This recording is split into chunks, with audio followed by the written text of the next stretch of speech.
All right, we wanted to show you a few good reasons why not to ditch your stock tool kit. There's obvious ones: tire pressure gauge, pliers for things, but these pliers in particular have push pin clip holders, so you can grab those push pins and pull them out much easier than just jamming a screwdriver underneath them. Your Phillips screwdriver is possibly the best Phillips screwdriver you could get. It's actually made for the Phillips heads that are on your car, if there are any. There are different types of Phillips. You know, there's Japanese ones, there's American ones. This is the right one for your car for sure.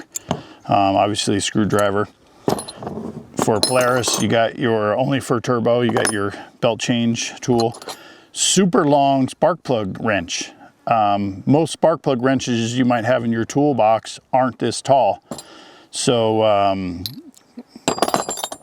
you want to keep that one in case you need to pull that plug out for some reason if you drown the car out, and this is how you twist it out with one of your big Torx wrenches. And again, these Torx bits are 3 different sizes. They're made for your car. Large ones, the large Torx areas. Small ones are like fuel injection, and I think the seat belt covers, the roller covers have Torx. There's a few other things on there. Polaris gives you a couple fuses, which is a good idea because fuses blow sometimes. This is actually the tool to get your belt cover off. Boy, that would take forever.